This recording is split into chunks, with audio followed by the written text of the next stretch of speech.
ನಿನಗೆ ಅರ್ಥ ಆಗಲಿ ಅಂತಲೇ ಈ ಥರ ಮಾಡಿದ್ದು. ಇವಾಗ ನಾನು ಏನು ಮಾಡ್ಬೇಕಕ್ಕ?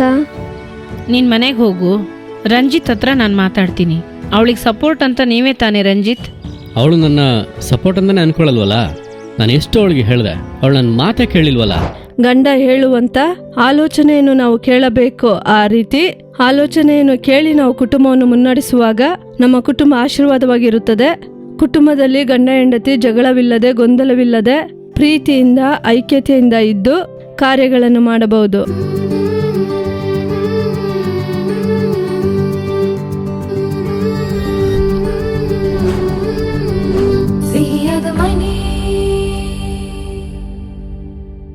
ಪ್ರೀತಿಯ ಸಿಹಿಯಾದ ಮನೆ ವೀಕ್ಷಕರಿಗೆ ಯೇಸುಕ್ರಿಸ್ತನ ನಾಮದಲ್ಲಿ ನಮ್ಮ ಪ್ರೀತಿಯ ವಂದನೆಗಳು.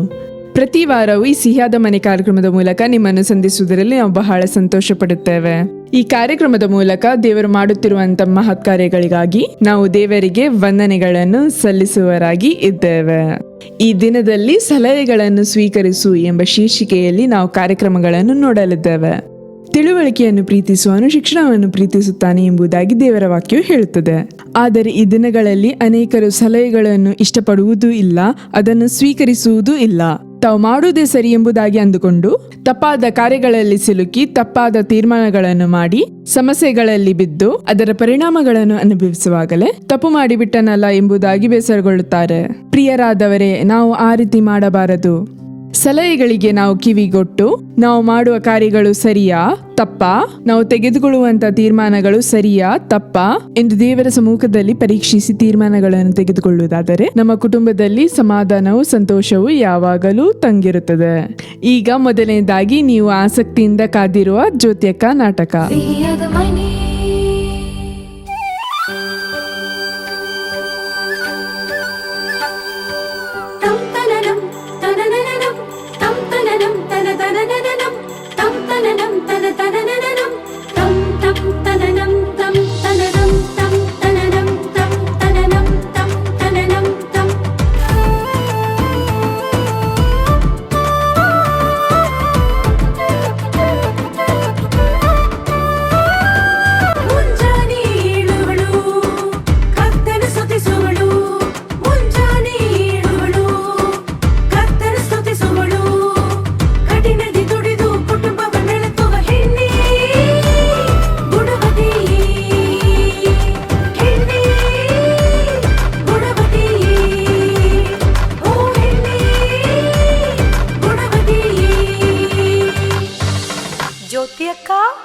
ಇವಾಗ ಅತ್ತೆ ಏನು ಪ್ರಯೋಜನ?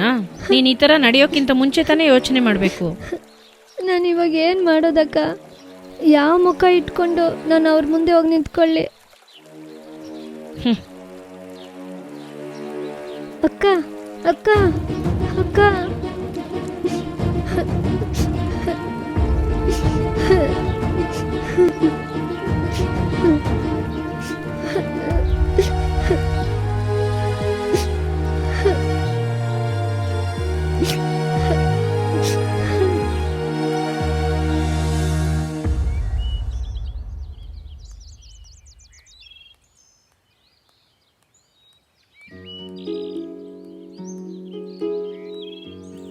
ಅಕ್ಕ ಅಕ್ಕ ಅಕ್ಕ ನಿಂತ್ಕೊಳ್ಳಿ ಅಕ್ಕ.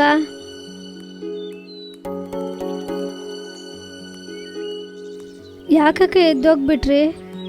ನನಗೆ ಎಷ್ಟು ದುಃಖವಾಗಿದೆ ಗೊತ್ತಾ? ಹೀಗೆ ಅಲ್ವಮ್ಮ, ಇನ್ನೊಬ್ರು ಮಾತಾಡ್ಬೇಕಾದ್ರೆ ನೀನು ಎದ್ದು ಹೋದ್ರೆ ಅವ್ರಿಗೂ ಹಾಗೆ ತಾನೇ ಅನ್ಸುತ್ತೆ. ಮುಯ್ಯ ಅಕ್ಕ. ಇಲ್ಲಮ್ಮ, ನಿನಗೆ ಅರ್ಥ ಆಗ್ಲಿ ಅಂತಾನೆ ಈ ಥರ ಮಾಡಿದ್ದು. ಇವಾಗ ನಾನು ಏನು ಮಾಡ್ಬೇಕಕ್ಕ? ನೀನು ಮನೆಗೆ ಹೋಗು, ರಂಜಿತ್ ಹತ್ರ ನಾನು ಮಾತಾಡ್ತೀನಿ. ಮನೆಗ? ನಿಮ್ಮ ಅಪ್ಪನ ಮನೆಗೆ ಹೋಗಮ್ಮ. ಹೌದು, ನೀನು ಅಲ್ಲಿರೋದು ನಿನ್ನ ಗಂಡನಿಗೆ ಗೊತ್ತಾ ಹೇಗೆ? ಗೊತ್ತಕ್ಕ. ಆದರೆ ಮ್ಯಾನೇಜರ್ ನನ್ನ ಹತ್ರ ತಪ್ಪಾಗಿ ನಡ್ಕೊಳಕ್ ಪ್ರಯತ್ನ ಪಟ್ಟಿದ್ದು ಗೊತ್ತಿಲ್ಲ ಅಕ್ಕ. ಹಾಂ ಸರಿ ಅಮ್ಮ, ನೀನು ಹೋಗು, ನಾನು ನೋಡ್ಕೋತೀನಿ. ಯೋಚನೆ ಮಾಡಬೇಡ, ಹೋಗಮ್ಮ.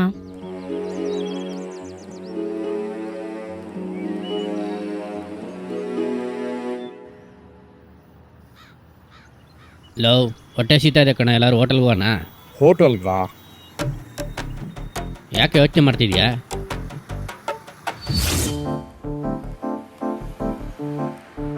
ಲೋ ಹೊಟ್ಟೆ ಸಿಗ್ತದೆ ಕಣ, ಏನಾದ್ರು ತಿನ್ನೋನ್ವಾ?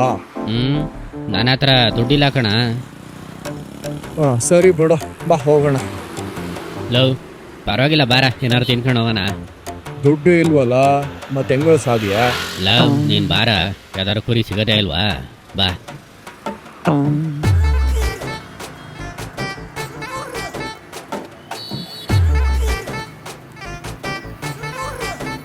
ಲವ್ ಕುರಿ ಸಿಕ್ಬಿಡ್ತ ಕಣ, ಬಾ ಒಳಿಕೋವನ.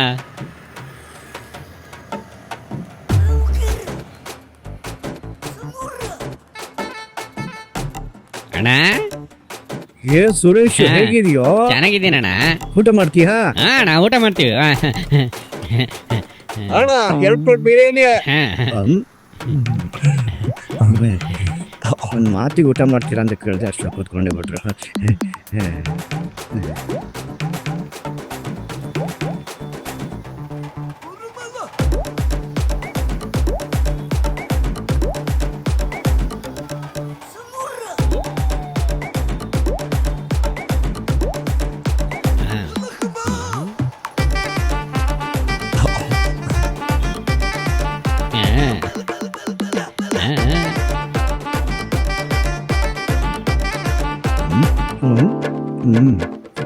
ಏನು ಹಿಂಗೆ ಊಟ ಮಾಡ್ತವ್ರೆ? ನೀವು ಊಟ ಮಾಡೋದು ನೋಡಿದ್ರೆ ನನ್ಗೆ ಅನ್ನ ತಿನ್ಬೇಕು ಅನ್ನೋ ಆಸೆನೇ ಹೋಗ್ಬಿಡ್ತದೆ. ಯಾಕಣ? ಚೆನ್ನಾಗಿ ತಿನ್ನಿ ಅಂದೆ, ಚೆನ್ನಾಗಿ ತಿನ್ನಿ ಚೆನ್ನಾಗಿ.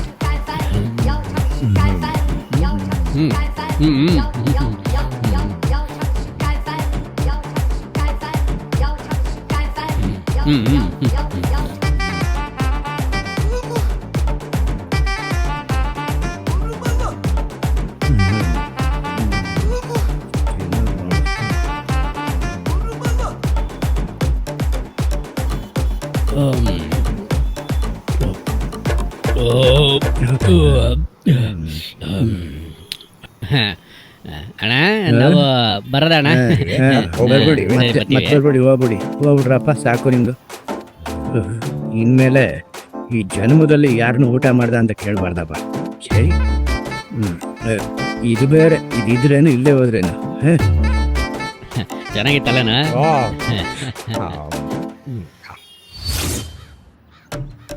ಕೈಯಲ್ಲಿ ದುಡ್ಡಿಗೆನಾ?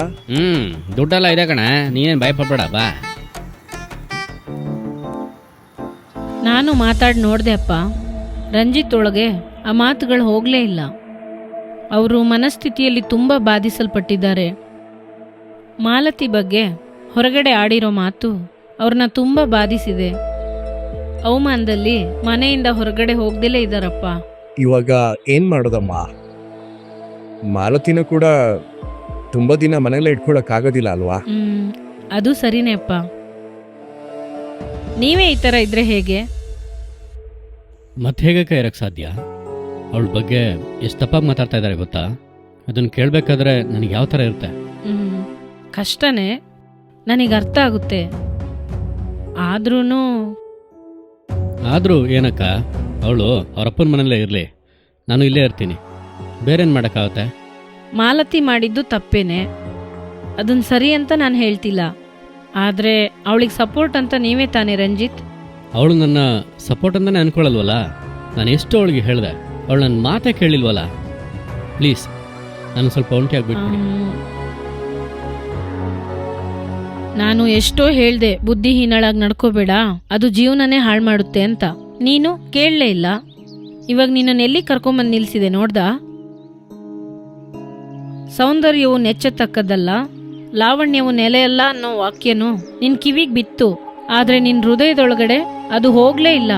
ಅಕ್ಕ, ಇವಾಗ ನನ್ನ ತಪ್ಪನ್ನ ನಾನು ತಿಳ್ಕೊಂಡೆ ಅಕ್ಕ. ಇವಾಗ ತಿಳ್ಕೊಂಡು ಏನಮ್ಮ ಮಾಡೋದು? ರಂಜಿತ್ ಸ್ವೀಕರಿಸ್ಕೊಳ್ತಿಲ್ವಲ್ಲ. ಅಕ್ಕ, ನನಗೆ ಆಧಾರ ನನ್ನ ಗಂಡನೇ. ಅವ್ರ ಮಾತನ್ನ ನಾನು ಕೇಳಲೇ ಇಲ್ಲ. ನನಗೆ ಅವ್ರನ್ನ ಬಿಟ್ಟರೆ ಬೇರೆ ಯಾರೂ ಇಲ್ಲ ಅಕ್ಕ. ಅವರೇ ನನ್ನ ಬೇಡ ಅಂದರೆ ನಾನು ಎಲ್ಲಿ ಹೋಗಲಿ? ನಾನು ನನ್ನ ಗಂಡನ ನೋಡಕ್ಕೆ ಹೋಗ್ತೀನಿ. ಅವ್ರು ಬೇಡ ಅಂತ ಹೇಳಿಬಿಟ್ರೆ ನಾನು ಎಲ್ಲಾದರೂ ಹೋಗ್ಬಿಡ್ತೀನಿ.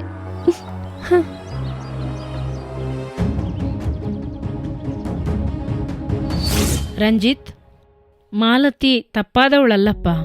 ಅವಳು ಆ ಮ್ಯಾನೇಜರ್ನ ನಂಬಿದ್ಲು, ಅವ್ರು ಕೊಡಿಸೋ ವಸ್ತುಗಳ ಮೇಲೆ ಆಸೆ ಪಟ್ಲು. ಅವಳು ಮಾಡಿದ್ದು ತಪ್ಪೇ. ಇಂಥ ಪರಿಸ್ಥಿತಿಯಲ್ಲಿ ನೀವು ತಾನೇ ಅವಳಿಗೆ ಸಪೋರ್ಟ್ ಆಗಿರಬೇಕು.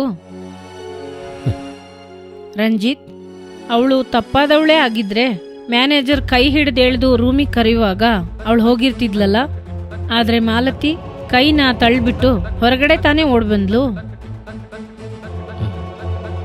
ಆ ಥರ ಆಯ್ತಾ? ಹೌದು, ಆ ಮ್ಯಾನೇಜರು ನಿಮ್ಮ ಹೆಂಡತಿ ಹತ್ರ ತಪ್ಪಾಗಿ ನಡ್ಕೊಳಕ್ ಟ್ರೈ ಮಾಡ್ದ. ಇವಳು ಅವಕಾಶ ಕೊಟ್ಟಿಲ್ಲ.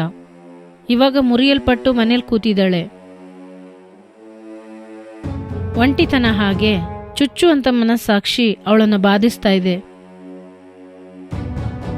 ಪ್ಲೀಸ್ ಅವಳನ್ನು ಕ್ಷಮಿಸಿ ಮತ್ತೊಮ್ಮೆ ಸ್ಥಳ ಕೊಡಿ.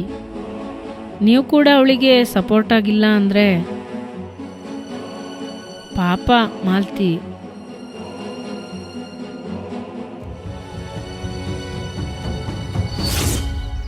ನನ್ನ ಕ್ಷಮಿಸ್ಬೇಡ್ರಿ. ಆಸೆ ನನ್ನ ಕಣ್ಣನ್ನು ಮುಚ್ಚಿಬಿಡ್ತು.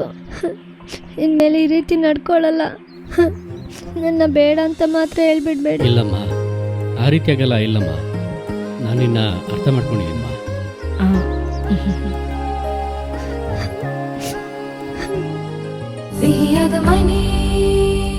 ಸಲಹೆಯನ್ನು ಸ್ವೀಕರಿಸಿಕೊಳ್ಳದಿರುವುದರಿಂದ ಎಷ್ಟು ದೊಡ್ಡ ಸಮಸ್ಯೆಗಳು ಬಂದಿತ್ತು ನೋಡಿದ್ದೀರಾ? ನಾವೆಲ್ಲರೂ ಗಮನವಾಗಿರಬೇಕು. ಈಗ ಸಹೋದರಿ ಜಾಯ್ಸ್ ಲಾಜರಸ್ ಅವರು ನಿಮಗೋಸ್ಕರ ದೇವರ ವಾಕ್ಯವನ್ನು ಹಂಚಿಕೊಂಡು ಪ್ರಾರ್ಥನೆ ಮಾಡಲು ಸಿದ್ಧರಾಗಿದ್ದಾರೆ. ಪ್ರಾರ್ಥನೆಯೊಂದಿಗೆ ದೇವರ ಸಂದೇಶ ಕೇಳಿರಿ, ನೀವು ದೇವರಿಂದ ಆಶೀರ್ವಾದಗಳನ್ನು ಹೊಂದಿಕೊಳ್ಳಿರಿ.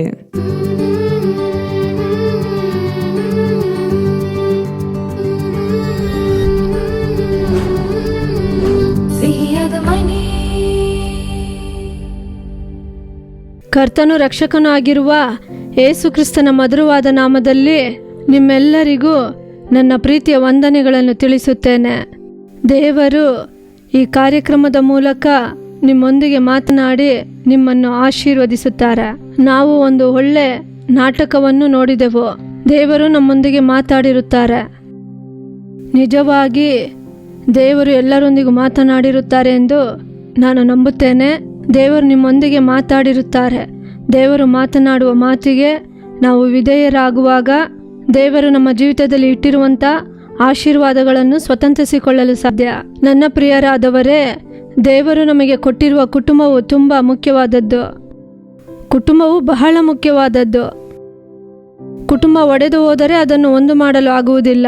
ಕುಟುಂಬ ಚೆದರಿ ಹೋದರೆ ಅದನ್ನು ಸರಿ ಮಾಡಲು ಆಗುವುದಿಲ್ಲ. ಕುಟುಂಬವು ಬಹಳ ಮುಖ್ಯ.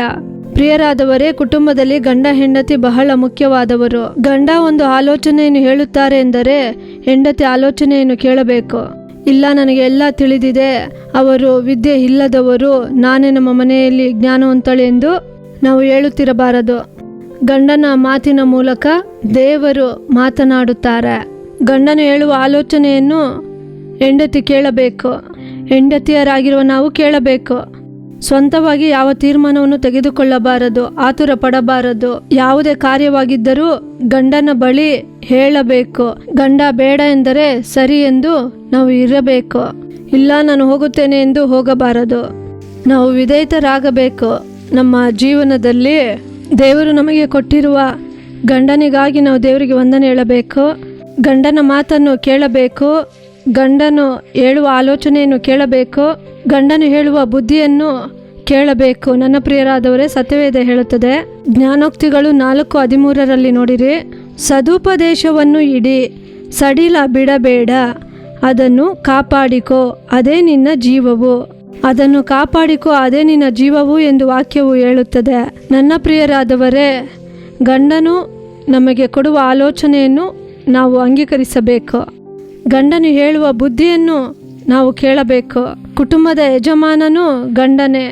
ಅವರು ಕೊಡುವ ಆಲೋಚನೆಯನ್ನು ನಾವು ಅಂಗೀಕರಿಸಬೇಕು.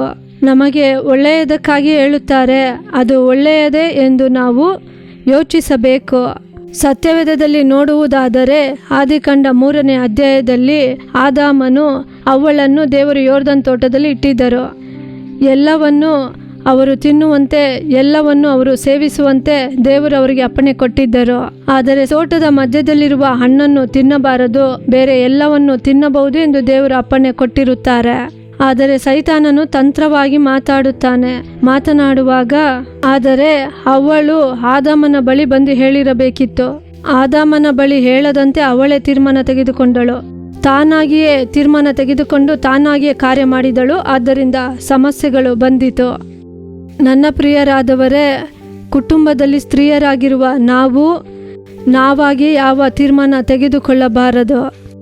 ಮಕ್ಕಳ ಕಾರ್ಯವ, ಕುಟುಂಬದ ಕಾರ್ಯವ, ಯಾವ ಕಾರ್ಯವಾಗಿದ್ದರೂ ನಾವು ಗಂಡನ ಬಳಿ ಹೇಳಿ ಇಬ್ಬರು ಒಮ್ಮನಸ್ಸಿನಿಂದ ತೀರ್ಮಾನಿಸಿ ಇಬ್ಬರು ದೇವರ ಸಮ್ಮುಖದಲ್ಲಿ ಪ್ರಾರ್ಥಿಸಿ ದೇವರ ಆಲೋಚನೆಯನ್ನು ಹೊಂದಿಕೊಂಡು ಕಾರ್ಯಗಳನ್ನು ಮಾಡಬೇಕು.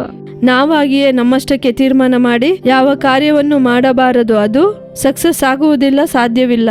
ನನ್ನ ಪ್ರಿಯರಾದವರೇ, ಗಂಡನನ್ನು ಗೌರವಿಸಬೇಕು, ಗಂಡನ ಮಾತನ್ನು ಕೇಳಬೇಕು, ಗಂಡನ ಆಲೋಚನೆಯನ್ನು ಕೇಳಬೇಕು.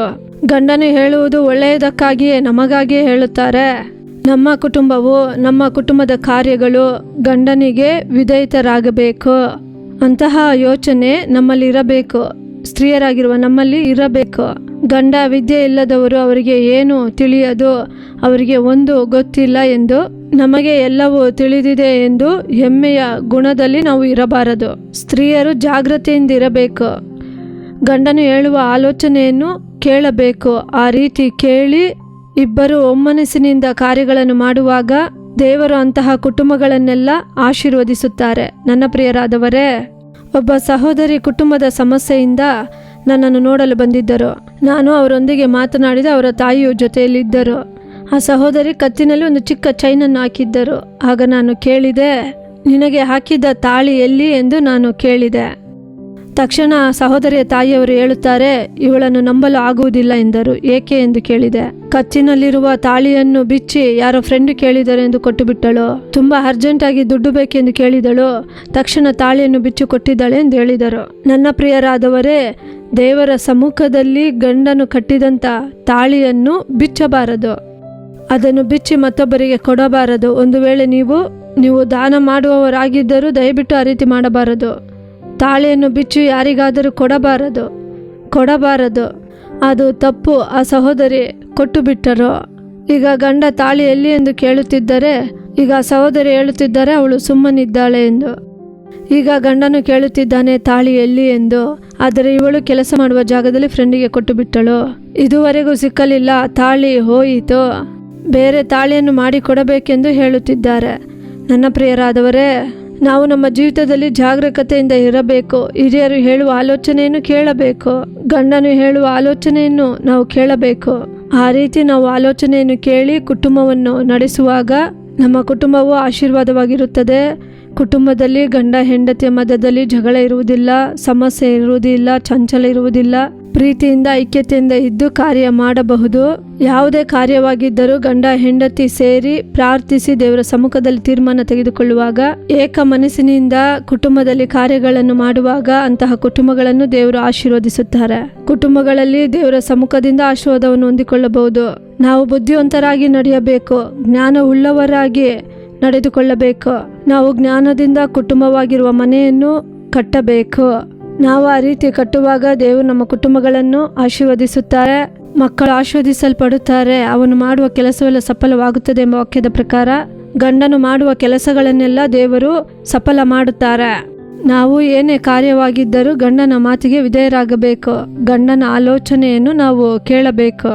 ಬಿಟ್ಟು ಬಿಡು ಎಂದು ಹೇಳುವ ಕಾರ್ಯವನ್ನು ನಾವು ಬಿಟ್ಟು ಬಿಡಬೇಕು. ನಾವಾಗೆ ಯಾವ ತೀರ್ಮಾನ ತೆಗೆದುಕೊಳ್ಳಬಾರದು. ದೇವರ ಸಮ್ಮುಖದಲ್ಲಿ ಪ್ರಾರ್ಥಿಸಿರಿ, ದೇವರು ನಿಮ್ಮ ಜೀವಿತದಲ್ಲಿ ಕಾರ್ಯ ಮಾಡುತ್ತಾರೆ.